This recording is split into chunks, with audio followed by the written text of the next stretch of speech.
Hello साथियों, geography mirror में आपका स्वागत है। यदि आप इस चैनल पर नए हैं तो चैनल को जरूर सब्सक्राइब करें और नए वीडियो के नोटिफिकेशन पाने के लिए बेल आइकॉन को जरूर दबाएं।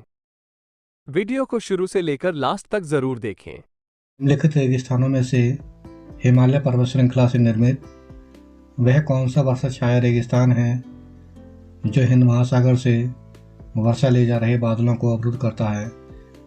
पहला विकल्प है गोबी रेगिस्तान, दूसरा विकल्प है टकला-मकान रेगिस्तान, तीसरा विकल्प है कराकुम रेगिस्तान और चौथा विकल्प है थार रेगिस्तान। इन चारों विकल्पों में जो सही उत्तर है वह थार रेगिस्तान है। प्रश्न संख्या अगला है, निम्नलिखित अफ्रीकी देशों में से कौन सा देश क्षेत्रफल के मामले में सबसे बड़ा है? पहला विकल्प है कांगो लोकतांत्रिक गणराज्य, दूसरा विकल्प है दक्षिण अफ्रीका, तीसरा विकल्प है अल्जीरिया और चौथा विकल्प है सूडान। सही उत्तर है इसमें तीसरा अल्जीरिया। प्रश्न संख्या तीसरा है, निम्नलिखित में से कौन सा ज्वालामुखी अंटार्कटिका का एकमात्र सक्रिय ज्वालामुखी है? पहला विकल्प है माउंट इरेबस, दूसरा विकल्प है माउंट एटना, तीसरा विकल्प है माउंट मेरापी, चौथा विकल्प है माउंट कोटोपैक्सी। इन चारों में सही उत्तर है पहला वाला माउंट इरेबस।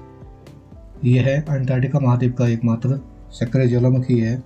प्रश्न संख्या चौथा है, तप्तद्वीप शब्द नीचे दिए गए विकल्पों में से किससे संबंधित है? पहला विकल्प है ज्वालामुखी विस्फोट से बना द्वीप, दूसरा विकल्प है गर्म क्षेत्र के द्वीप, तीसरा विकल्प है उष्ण महानगर, चौथा विकल्प है तप्त शक्ति संयंत्र से घिरा क्षेत्र। इसमें सही उत्तर है तीसरा उष्ण महानगर। सामान्य रूप में महानगर के ऊपर 1 से 1.5 किलोमीटर की ऊंचाई के ऊपर तापमान अधिक पाया जाता है, जिसे तप्तद्वीप की संज्ञा दी जाती है, क्योंकि निकटवर्ती ग्रामीण क्षेत्रों से शहरों के ऊपर तापमान अधिक होता है, इसलिए तप्तद्वीप कहलाते हैं। प्रश्न संख्या अगला है, भूकंप की तीव्रता मापने वाला पैमाना है? पहला विकल्प है रिक्टर पैमाना, दूसरा विकल्प है मनोमीटर, तीसरा विकल्प है मर्गेली पैमाना, चौथा विकल्प है बर्नौली पैमाना। सही उत्तर इसमें पहला वाला रिक्टर पैमाना। प्रश्न संख्या अगला है, टर्फ रॉक किसका एक उदाहरण है? पहला विकल्प है रूपांतरित चट्टानों, दूसरा विकल्प है अग्निमय चट्टानों, तीसरा विकल्प है बार्थस चट्टानों और चौथा विकल्प है तलछटी चट्टानों। सही उत्तर है इसमें दूसरा अग्निमय चट्टानों। प्रश्न संख्या 7 है, कैप्टन जेम्स कुक द्वारा निम्न में से किस महाद्वीप की खोज की गई थी? पहला विकल्प ऑस्ट्रेलिया, दूसरा विकल्प है यूरोप, तीसरा विकल्प अफ्रीका और चौथा विकल्प है अंटार्कटिका। आपको बताते चलें, सन 1770 ईस्वी में कैप्टन जेम्स कुक ने ऑस्ट्रेलिया की खोज करी थी, तो इस तरह से जो आंसर है हमारा पहला है ऑस्ट्रेलिया। प्रश्न संख्या अगला है, किस महाद्वीप में कोई ठंडा मौसम नहीं है? पहला विकल्प अफ्रीका, दूसरा विकल्प दक्षिण अफ्रीका, तीसरा विकल्प ऑस्ट्रेलिया और चौथा विकल्प एशिया। इन चारों में अफ्रीका एक ऐसा महाद्वीप है जहां ठंडा मौसम नहीं होता है, क्योंकि अफ्रीका महाद्वीप से कर्क रेखा, मकर रेखा, विषुवत रेखा तीनों ही रेखाएं होकर गुजरती हैं और यह महाद्वीप मुख्यतः उष्णकटिबंधीय क्षेत्रों के अंतर्गत आता है, इसलिए यहाँ पर कोई ठंडा मौसम नहीं होता है। तो हमारा जो सही उत्तर है वह ए है। प्रश्न संख्या अगला है, किसी प्रकार की तबाही के बाद वे जंगल जो दोबारा उगाते हैं उनको कहा जाता है? पहला विकल्प है प्राचीन वन, दूसरा है खुला वन, तीसरा है बंद वन और चौथा विकल्प है द्वितीयक वन। सही उत्तर है हमारा चौथा द्वितीयक वन। प्रश्न संख्या अगला है, अंटार्कटिका का सबसे ऊंचा शिखर कौन सा है?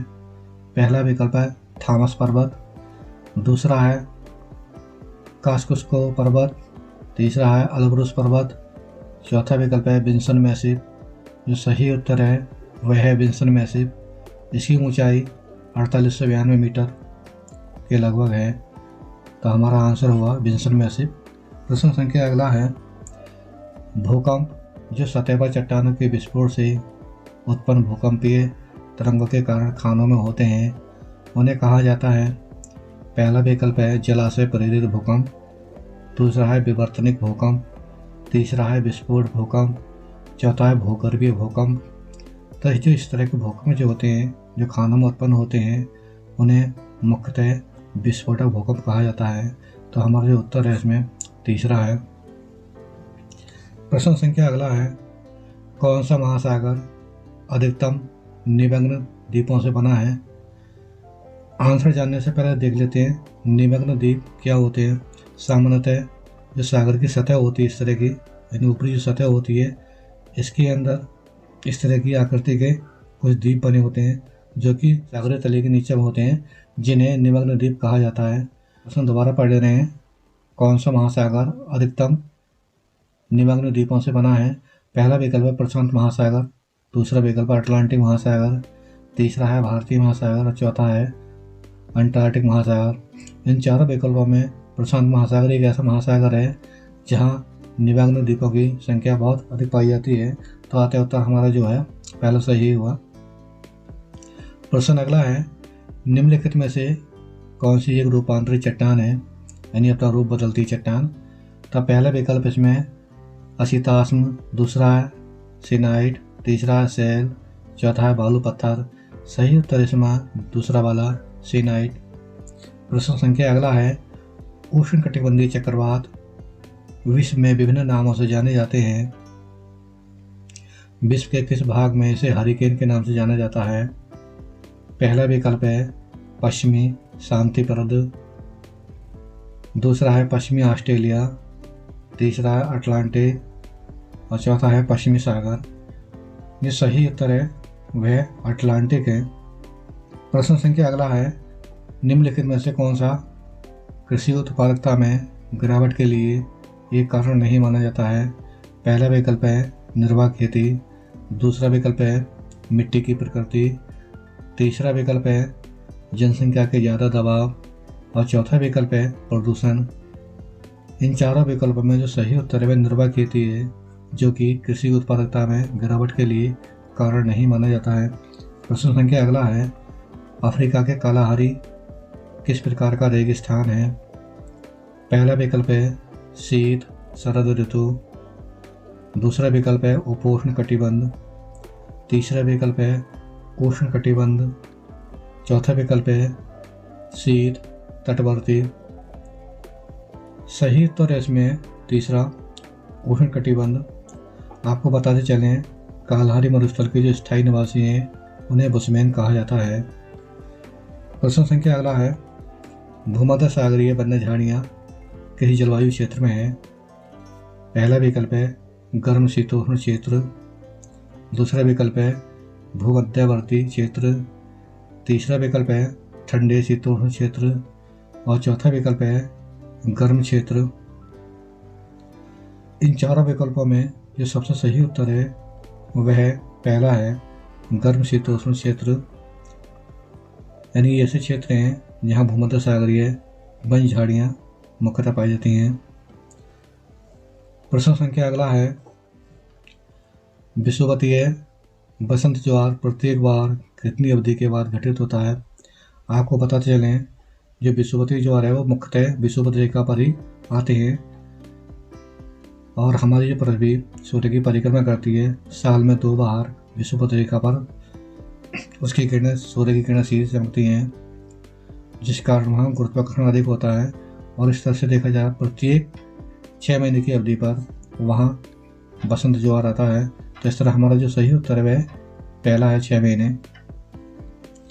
प्रश्न अगला है, खाड़ी प्रवाह एक महासागरीय धारा निम्नलिखित महासागरों में से किसमें होती है? पहला विकल्प है अंध महासागर यानी अटलांटिक महासागर, अगला है हिंद महासागर, दूसरा विकल्प है उत्तरी ध्रुवीय महासागर यानी आर्कटिक महासागर, चौथा विकल्प है प्रशांत महासागर। इन चारों विकल्पों में सही उत्तर है वह पहला है अंध महासागर। प्रश्न संख्या अगला है, हिंद महासागर कृत्रिम रूप से किस नहर के माध्यम से भूमध्य सागर से जुड़ा है? पहला विकल्प है सुएज नहर, दूसरा विकल्प बाल्टिक सागर नहर, तीसरा विकल्प है बेलेंड नहर, चौथा विकल्प है कील नहर। इन चारों विकल्पों में से जो पहला विकल्प सुएज नहर वह आंसर सही है। आपको बताते चले जो सुएज नहर की लंबाई है वह 165 किलोमीटर है और इसका जो निर्माण है 1869 ईस्वी में फ्रांस के इंजीनियर फर्डिनेंड डी लैप्लेस के नेतृत्व में हुआ था। प्रश्न संख्या अगला है, किम्बरले हीरे की खदानें कौन से महाद्वीप में स्थित हैं? पहला विकल्प है उत्तरी अमेरिका, दूसरा विकल्प है एशिया, तीसरा विकल्प है ऑस्ट्रेलिया और चौथा विकल्प है अफ्रीका। इन चारों विकल्पों में जो सही उत्तर है हमारा वह अफ्रीका है। आपको पता चले जो किम्बरले है जो हीरे की खदानों के लिए प्रसिद्ध है वह दक्षिणी अफ्रीका के उत्तरी प्रांत की राजधानी है। प्रश्न संख्या अगला है, बिरहोर वन्य आदिवासी हैं जो परंपरागत रूप से खानाबदोश हैं, वे मुख्यतः निम्न में से किस भारतीय राज्य में रहते हैं? पहला विकल्प है झारखंड, दूसरा है ओडिशा, तीसरा विकल्प है लक्षद्वीप और चौथा है बिहार। इन चारों विकल्पों में सही उत्तर है वह झारखंड है। यानी बिरहोर जो है जो आदिवासी हैं मुख्य रूप से झारखंड में निवास करते हैं।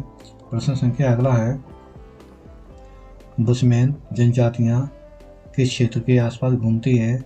पहला विकल्प है सहारा मरुस्थल, दूसरा है अटाकामा मरुस्थल, तीसरा है ग्रेट विक्टोरिया मरुस्थल और चौथा विकल्प है कालाहारी मरुस्थल। इन चारों में सही उत्तर है चौथा वाला कालाहारी मरुस्थल। यानी जो बुशमैन जनजातियाँ हैं वे मुख्यतः कालाहारी मरुस्थल में घूमती हुई दिखाई देती हैं। प्रश्न संख्या अगला है, ऑस्ट्रेलिया के एकमात्र द्वीपीय राज्य का नाम बताएं। पहला विकल्प है क्रैपी, दूसरा है इबिसा, तीसरा विकल्प है तस्मानिया, चौथा विकल्प है रोइस। सही उत्तर है इसमें तस्मानिया। आपको बताते चलें ऑस्ट्रेलिया की मुख्य भूमि से दक्षिण में 240 किलोमीटर दूर स्थित है। प्रश्न संख्या अगला है, नेपच्यून के अलावा अन्य किस ग्रह को नीला ग्रह कहते हैं? पहला विकल्प है पृथ्वी, दूसरा विकल्प है मंगल, तीसरा विकल्प है प्लूटो, चौथा विकल्प है जुपिटर। इन चारों विकल्पों में सही उत्तर हमारा पृथ्वी है, जो कि नेपच्यून के अलावा दूसरा नीला ग्रह है, क्योंकि पृथ्वी का जो 71% भाग है वह जल से घिरा है और दूर से देखने पर यह नीले रंग की दिखाई देती है। अतः पृथ्वी को नीला ग्रह कहा जाता है। यदि आपको यह वीडियो अच्छी लगी हो तो वीडियो को लाइक और शेयर ज़रूर करें और यदि आप चैनल पर नए हैं तो चैनल को ज़रूर सब्सक्राइब करें। मिलते हैं अगले वीडियो में एक नए टॉपिक के साथ, तब तक के लिए धन्यवाद।